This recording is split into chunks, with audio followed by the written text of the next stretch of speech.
तो शीतल धाम विदिशा में की बात है, गुरुदेव ने जब आहार के उपरांत आए, हमें बुलाया, हम पहुंचे। ईजापत के पहले की बात है। गुरुदेव कहते हैं, हमने कहा नमोस्तु किया, हमने कहा जी गुरुदेव आपने बुलाया। कहते हैं हाँ। बोलने लगे जी ऋषि सामने खड़ा है। हमने कहा जी गुरुदेव आज बहुत अच्छा मुहूर्त है। 2 वाक्य बस कहे उनने, हम उनके आशय को पूर्णतः समझ गए कि गुरुजी क्या कहना चाह रहे हैं। हमने ऋषि से कहा, ऋषि तुम निवेदन करो गुरुजी से।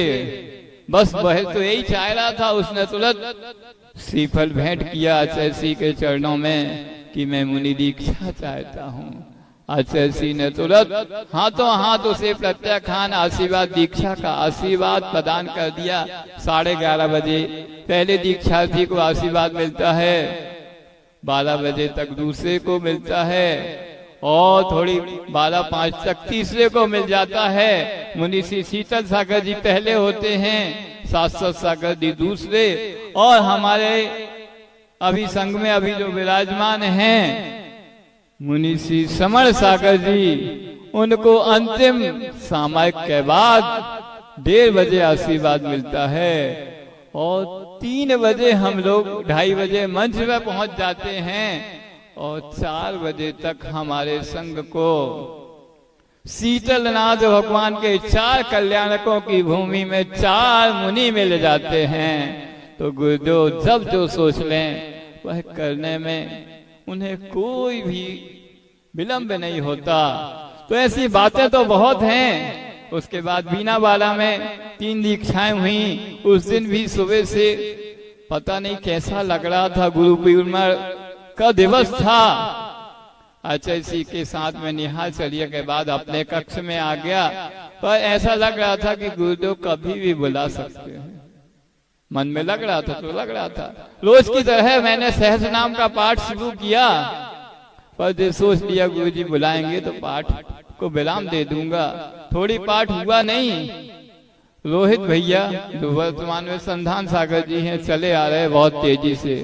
मैंने कहा क्या हो गया, तुम इतनी तेजी में क्यों आ रहे हो? चेहरे में अलग ही मुस्कान है। क्या आचार्य जी ने आपको बुलाया है? उनकी बातों से हमें लग गया कि क्या कारण है। मैं तुरंत गया। आचार्य जी ने कहा जो रोहित की दीक्षा के लिए मैं तो आशीर्वाद दे दिया है। 2 लोगों के बारे में और सोचा है। एक वो मोनू जो महाराजपुर का है और एक दूसरा उनके मामा जो कि रंजीत भैया, दोनों अभी यहीं अपने संघ में विराजमान हैं। तो इस प्रकार तीनों ब्रह्मचारियों की दीक्षा पक्की हुई और दोपहर में वह दीक्षा संपन्न हो जाती है। और उसके बाद गुरुदेव ने ललितपुर में दीक्षा दी। वो तो पूरी ललितपुर के सभी दीक्षार्थी अभी यहीं विद्यमान हैं। हमारे नूतन आचार्य के वह संघर्ष मुनिराज हैं और अंतिम जो दीक्षा दी वह बहुत ही उत्कृष्ट दीक्षा है जो गुरुदेव ने अपने ही सभी रिकॉर्डों को ब्रेक करते हुए दी। तो मेरा ये कहना है, मैंने इतनी भूमिका इसलिए बनाई है कि गुरुदेव ने तो जब चाहिए जैसी चाहिए, मतलब अच्छा बैट्समैन वह होता है कि हर बॉल पर वह बॉल कैसी हो वह खेल लेता है और रन भरपूर बनाता है। नहीं समझे? पर एक चीज अभी भी रह गई है। वह क्या? आचार्य जी ने एक दोहा लिखा है, बड़े बाबा बड़ी कृपा दी की मुझ पर आदेश, पूर्ण हुई मम भावना पाकर तुम आशीष। तो इस सिद्ध क्षेत्र पे गुरुदेव ने आलिका दीक्षा तो बहुत दी है। कितनी? अभी सुबह कोई बता रहा था 84 आलिका दीक्षा दी है। कितनी? 58 और 9 17 ऐसी लगा के 84 आलिका दीक्षा दी हैं। पर एक भी मुनि दीक्षा इस जो कि गुरुदेव के परम आराध्य बड़े बाबा का यह धाम है, तो हमारी सबकी भावना है, पूरे संघ की तरफ से भावना है, क्योंकि आचार्य पदारोहण यहाँ हुआ, चंद्रगिरी से हम लोग सब चल के यहाँ तक आए हैं।